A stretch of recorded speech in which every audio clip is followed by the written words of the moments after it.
Darles ahora a nuestros primeros invitados. Están con nosotros el doctor Carlos Messía, candidato al Senado por Fuerza Popular. Él ha sido presidente también del Tribunal Constitucional. Muchísimas gracias por acompañarnos esta noche. Y está con nosotros también otro candidato que no va al Congreso esta vez. Es el doctor Walter Chirino, candidato a la presidencia de la República por el PRIN. Me explicaba, el PRIN es el Partido Regionalista de Integración Regional. Nacional, perdóneme. Partido Regionalista de Integración Nacional. Bien, muchísimas gracias a ambos por estar con nosotros. Quería empezar con el doctor Messía porque se habla mucho de una serie de cambios que se han hecho a la Constitución de 1993 y que lo que vamos a tener en las próximas elecciones es a un Senado superpoderoso. Hoy por la mañana en Ampliación de Noticias conversábamos con Fernán Altuve, quien también va al Senado como candidato, y él decía que será importante que una de las primeras cosas que haga el próximo Congreso sea equilibrar la relación entre las dos cámaras y también, por supuesto, de alguna manera volver a poner el suelo parejo con relación al equilibrio de poderes, en este caso legislativo-ejecutivo. ¿Cómo analiza usted esa situación? Bueno, el Senado de la República es una segunda cámara y siempre las segundas cámaras son de naturaleza reflexiva, mientras que las cámaras bajas, o sea, las que tienen el nombre de diputados, casi son levantiscas, revolucionarias, y bueno, pero tal como ha sido diseñada en las reformas a la Constitución, la Cámara de Diputados aparece como una cámara estrictamente política, porque hace el control de censura, interpelación, estación de preguntas, fiscalización, etcétera. Y además es la Cámara encargada de elaborar las leyes. En tanto que la del Senado se ha dejado para revisar, es una Cámara revisora de lo que se aprueba en la Cámara de Diputados. Pero tiene otras facultades importantes también. Y tiene sí las facultades, por ejemplo, de nombrar a altos funcionarios del Estado, magistrado del Tribunal Constitucional, Contralor de la República, etcétera, etcétera, ¿no? Yo no veo que necesariamente se haya roto un equilibrio de poderes. Creo que más bien el Congreso tal y como está hasta el día de hoy es un parlamento desbocado, que como todo el mundo lo sabe, el señor Gerí no es un presidente elegido democráticamente, sino que ha salido de la Cámara del Congreso de la República, y es el resultado, ¿no es cierto?, de acuerdos políticos, y entonces por una suerte de mutación constitucional, que significa que el texto normativo de la Constitución ha cambiado sin que se haya modificado ni una sola de sus letras, significa básicamente que en este momento nos encontramos en un sistema parlamentario y no presidencialista. Y en consecuencia creo yo que la apertura o la aparición del Senado lo que viene es justamente a poner un equilibrio, ¿no? Yo no veo que haya necesidad de hacer una reforma para establecer contrapesos entre el Senado y diputados, sino a mí creo que está muy bien que diputados hagan las leyes y que el Senado las revise. Correcto. Ahora, usted habla de un parlamentarismo que se habría instalado porque esta manera en que ha operado, y justamente usted mismo lo ha dicho, ha habido como un acuerdo en el Congreso que ha permitido que el Congreso tome decisiones incluso que iban en contra de lo que sentía la ciudadanía. La ciudadanía en 2018, años atrás, había dicho no queremos reelección ni queremos bicameralidad. Pero ese acuerdo ha permitido que se legisle y se cambien, ¿no?, estas dos cosas de espaldas, básicamente lo que había ya decidido y votado en una consulta popular la población. Quisiera preguntarle al señor Chirino, porque él va a la candidatura a la presidencia, usted es candidato a la presidencia. ¿Usted coincide en que no hay un problema con el equilibrio de poderes porque usted eventualmente de ganar las elecciones va a tener que enfrentar a este Congreso, digamos, donde se ha empoderado al Senado de acuerdo a muchos juristas que han analizado el caso? Bueno, sí lo hay. En el momento que el Congreso puede vacar al presidente, pero el presidente no puede cerrar al Congreso de la República. Es el primero, o sea, sí lo hay. Dos, en los últimos 30 años, desde la época de Bandí Pariagua, que asumió parlamentarizamente también el poder en el año 2001, luego con Sagasti y ahora con Gerit, Pero este último ya ha sido un Congreso que ha venido pues destruyendo las normas constitucionales. Han hecho los cambios que han querido a su antojo los partidos políticos que hoy pretenden o creen que van a hacer un gobierno desde la presidencia con los cambios parlamentaristas, como lo ha dicho el doctor Macías. Esos cambios no le favorecen al país. Primero, al no haber equilibrio de poderes, lo digo directamente porque la presidencia va a estar sujeto a lo que ahora, con los partidos que vamos a llegar, por lo menos 6 o 7 partidos divididos, posiblemente no haya mayoría, entonces va a tener que nuevamente sujetarse el presidente a los acuerdos bajo la mesa, como ha habido en este Congreso, hacerlo con el que viene. Es por eso que la población, el elector, tiene que ser muy, muy inteligente en esta vez, en dar representación al presidente para que tenga el poder, tenga las facultades de acabar con la inseguridad jurídica que lo acabas de decir en estos momentos. Por ejemplo, el problema que hemos tenido de la multa en Estados Unidos. Es una inseguridad jurídica. Detrás de la inseguridad política que vivimos y de la inseguridad ciudadana que también vivimos. 3 inseguridades que están llevando al país al caos, a la destrucción. Quería preguntarle al doctor Mejía, ¿hace una autocrítica Fuerza Popular? Porque ha sido parte de esto que se ha denominado el pacto, que sostuvo a Dina Boluarte, pero que también, la vacó en un tiempo récord por algo que no necesariamente podría encajar en lo que entendemos como incapacidad moral permanente. Fue producto de una deficiencia en la gestión contra la inseguridad ciudadana. Bueno, yo tengo una posición personal, es más, la hice conocer por Twitter. Me parece que yo no estoy de acuerdo con el gobierno que hizo Dina Boluarte.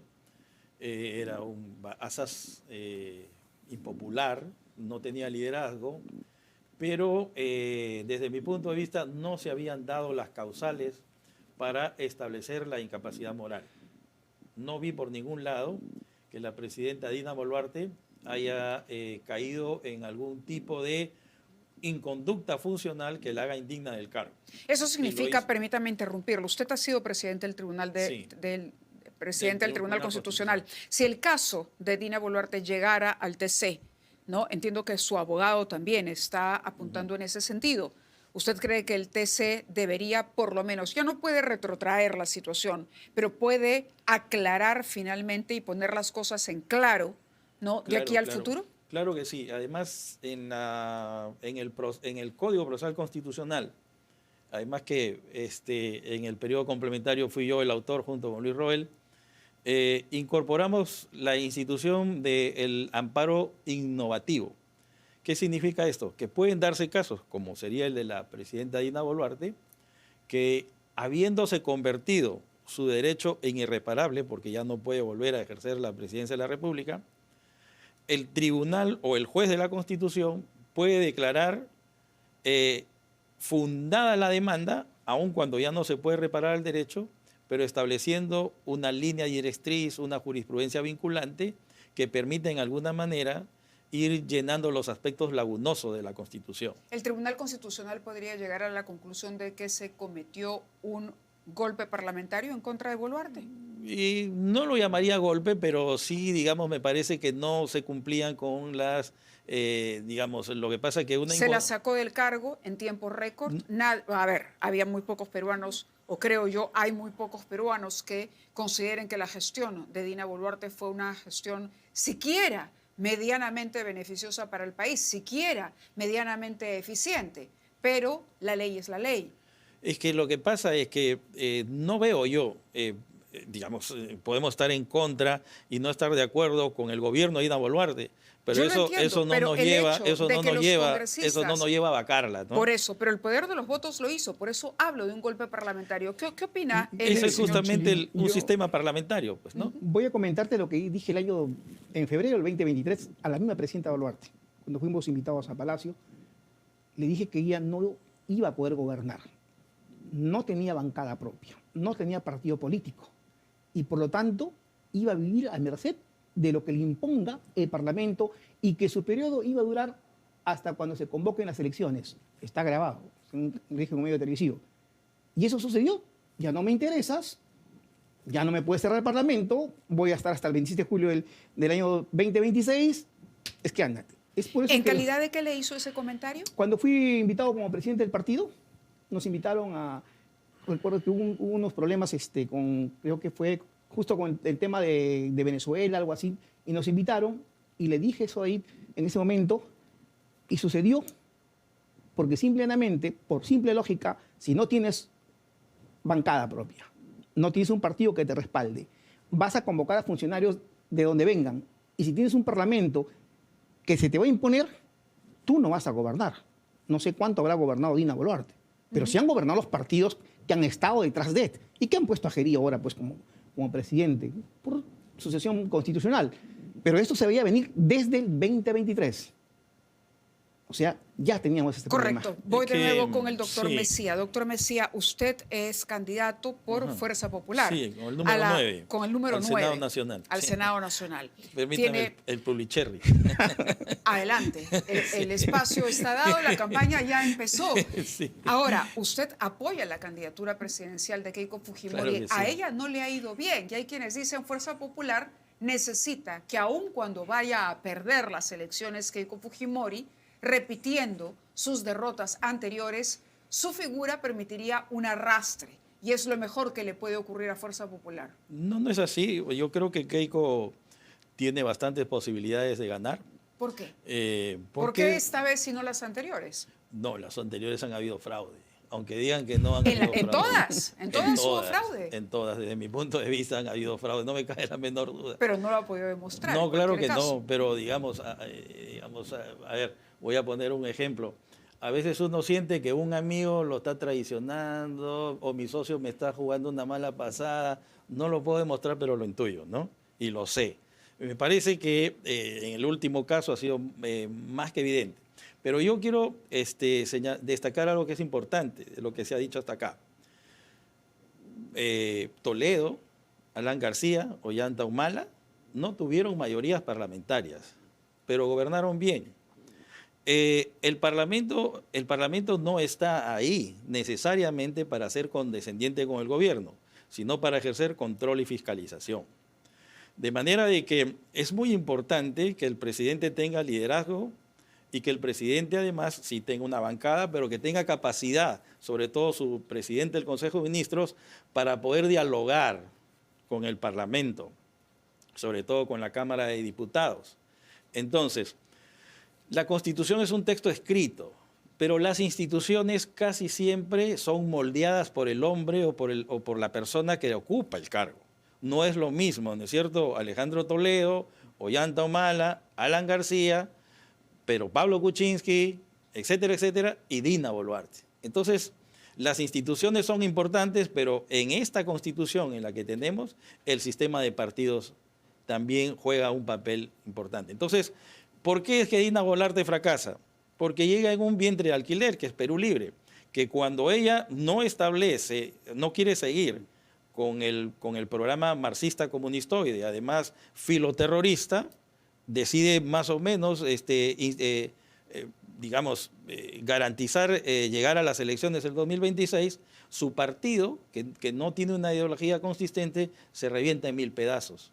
Y entonces el Parlamento se encuentra con que es el que tiene que garantizar que vamos a llegar a unas elecciones limpias, democráticas y transparentes. Entonces yo lo veo así. No es que lo demás es pactos mafiosos, no, simplemente que ni el señor ni yo estaríamos sentados aquí tratando de ir a unas justas electorales si no hubiésemos tenido un Parlamento que hubiese sostenido a Dina Boluarte por un tiempo. Entonces creo que en el juego de la política, que es el arte de lo posible, hay acuerdos que se tienen que dar y creo que eso es lo que ha pasado. Por eso es que creo que fue un error vacar a Dina Boluarte, no solo un error, sino que me pareció también algo que está al margen de la ley y la Constitución. ¿Se lo ha comentado a Keiko Fujimori en algún momento? No he conversado con Keiko. No ha conversado directamente con ella, pero ¿se lo ha dicho ella. a quien le invitó a participar? No, yo lo he dicho públicamente. El mismo día que las bancadas iban a votar inminentemente, yo he lanzado muchos Twitter diciendo que no se ajustaba, no recuerdo en este momento cuál fue la causal, pero era un problema, era una inexperiencia en el arte de gobernar. Y la incapacidad moral Estuvo es otra vinculado al cosa. ataque contra una popular orquesta de música, recordará. Es un acto de seguridad ciudadana. Seguridad ciudadana. Eso no tiene nada que ver con la incapacidad moral. ¿No es Ahora, cierto? para que no nos gane el tiempo con el doctor Chirino, con el candidato Walter Chirino, el Partido Regionalista de Integración Nacional no aparece todavía dentro de los primeros lugares. ¿Cómo piensan ustedes abrirse espacio, ¿no?, entre otros candidatos que empiezan por lo menos a ser reconocidos, usted en lo particular, ¿no?, con eso que ha mencionado el doctor Mesía, liderazgo? ¿Y cuál es la oferta o la diferencia que define al partido? Su línea ideológica, por ejemplo. Empecemos por la cuestión de que no aparecemos. Es cierto, lo que pasa en provincias llega a Lima poco retardado, pero llega con fuerza. Ha pasado en muchos casos, incluso en el caso de la inseguridad. En los años 90 vivíamos inseguridad en la libertad, sicariato y extorsión. Por eso es que personalmente, te comento, desde el año 2016 proponía cadena perpetua para sicarios y extorsionadores. En Lima no pasaba nada, por lo tanto lo que no pasa en Lima no se ve. Nosotros, como el partido lo dice, somos un partido de regiones. Nació en Juliaca, Puno. Nuestra fortaleza es haber trabajado en provincias.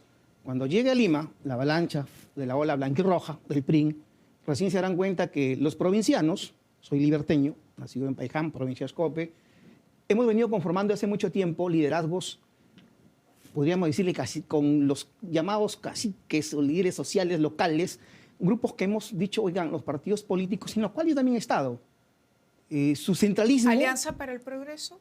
¿En algún momento estuvo en No, Alianza para el por favor, Progreso? que no me libren tampoco del otro lado. Bueno, fue una reacción espontánea. Yo simplemente lo preguntaba por el impacto que tiene o por la acogida que ha tenido en las últimas elecciones el partido del señor Acuña en el norte, ¿no? Y usted acaba de decir que es liberteño Sí, también. no es liberteño por si acaso. Ya. Empecemos por ahí, no es No, liberteño. pero me refiero a que es el... Bueno, Claro, se tuvo un apogeo cuando empezó, bueno, ¿diría usted que ha terminado? ya terminó hace tiempo. Yo no creo que en estas elecciones pueda pasar a valla. Tiene muchos problemas la libertad. La libertad es una de las regiones más inseguras que tiene el país después de Lima, ¿no? El caso de la minería en Patás es algo que no resuelto, pero que sí tiene mucha vinculación, los hermanos y toda la familia. Entonces, tú no puedes gobernar si eres parte de ese sistema que está haciendo daño al país. Para culminar con la cuestión de propuestas, nuestro partido es un partido pro empresa, pro inversión. Es un partido que cree que la única forma de disminuir la pobreza en el país y dar mejor calidad de vida a los peruanos es que haya generación de empleo a través de darle facilidades a las empresas para que traigan inversión. 2, si esto queremos hacer nosotros, tenemos que darle seguridad a la población. Y lamentablemente hoy estamos con un promedio de 6 personas que mueren en el día por casos de inseguridad ciudadana, por sicariato y extorsión. Yo he estado en El Salvador 4 oportunidades. He recorrido casi medio Salvador. Y me dicen siempre, oye, pero es un país chiquitito donde lo que ha habido allá no puedes aplicarlo acá. Yo diría que sí. Por ejemplo, mire usted, que ningún preso por criminalidad tenga visitas. Por ejemplo, que los bloqueos de celulares no lo haga el Estado, lo hagan las operadoras telefónicas. Vengo diciéndolo hace 3 años, desde hace 3 años que fui a El Salvador. ¿Ok? Que los presos tengan que pagar pues su estadía. Hoy el Estado, 173 millones aproximadamente, destina para alimentación y para el... De acuerdo. Entonces, la propuesta va por inspirarse un poco en el modelo Bukele para combatir la inseguridad y usted ha definido a su partido como un partido que busca básicamente promover inversión para generar empleo. Doctor Mesía, sí, para ir cerrando la entrevista, quería preguntarle, en materia de inseguridad, ¿cuál cree usted debe ser la tarea del próximo Senado, el próximo Congreso? En materia de seguridad. En materia de seguridad. Sí, le no digo por las críticas que se han hecho. Ajá. Sí, en materia de seguridad, sí, perdóneme. De lucha contra la inseguridad, si cabe, porque a este Congreso, al que todavía tenemos, se le ha hecho justamente críticas, ¿no? En ese sentido. ¿Qué opina usted? Mire, los problemas de la política son complicados y complejos. Desconfíe usted de los candidatos o de aquellos que le dicen la seguridad ciudadana se rescata subiendo las penas, o que la seguridad ciudadana o la inseguridad ciudadana se combate dejando de que los presos no coman y que estén. Eso no es así. La seguridad ciudadana es una política estatal que recorre transversalmente la economía, el factor social, la seguridad, la justicia. En primer lugar, buenos jueces, buenos fiscales. En segundo lugar, policía bien implementada. Y por otro lado, ¿qué hacemos con la familia y con los jóvenes? Hay un problema de educación y también es un problema de trabajo. No es subiendo solo las penas ni restringiendo los derechos de los presos. Entonces yo creo que, en primer lugar, debemos dar a los jóvenes esperanza, ¿no es cierto? Todos los años, 500.000 de jóvenes dejan los colegios y no sabe a dónde ir. De esos 500.000, solo 100.000 ingresan a la universidad. ¿Y los demás a qué se dedican? Entonces, mientras usted está, digamos, quitándole la comida a los presos, tiene usted a 400.000 jóvenes en la calle dedicándose a cualquier cosa, menos a estudiar o a trabajar. La reforma en la educación del Congreso, ¿cómo la analizan ambos para ir concluyendo? Podría solamente una por parte favor, de la sí, discusión. por alusión. Sí. Por alusión, mire, lo que le decía yo de la parte exclusivamente penitenciaria es una parte del proceso, reforma policial, reorganización policial, Ministerio Público y Poder Judicial. Es un todo, no es solamente la misma parte. Y sí, pues yo prefería dar esa comida que va para los presos a un anciano en vez de ir alimentando a un criminal que ha dejado enlutado a viudas, todo, y que este Congreso de Fuerza Popular ha dado más de 20 leyes pro crimen. Y que yo espero de que se rectifiquen, porque tuvieron un Congreso con 71 representantes y lo que hicieron fue boicotear prácticamente al país. En esta vez han vuelto a tener una bancada mayoritaria y han vuelto a hacer lo mismo. Si no digan qué han pasado en los últimos 10 años. En la parte de educación, nosotros vemos lo siguiente, favor, no sí. solamente la cuestión de malla curricular, no es solamente la cuestión de mejorar la docencia, la parte tecnológica del educando, sino básicamente a quién vas a formar. Nosotros hemos dicho, la educación empieza en la gestación materna, para que ese niño nazca sano y pueda obtener los conocimientos. Correcto. Nos está ganando el tiempo. Palabras finales del doctor Mesía. El que quiere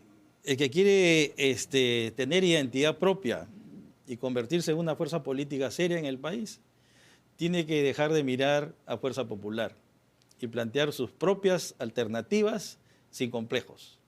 Fuerza Popular está ahí, no ha sido gobierno, no se le puede achacar la culpa de todas las cosas.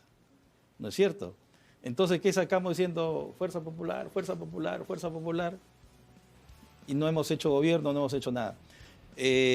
Lo primero que tienen que hacer los grupos, los partidos políticos que se están presentando es plantear cuáles son sus alternativas, sus programas y no pensar de que Fuerza Popular, mira que aquí, que allá, eso no es así. Muy bien, caballeros, muchísimas gracias por habernos acompañado esta noche. Seguramente nos volveremos a ver porque la campaña todavía tiene largo por delante.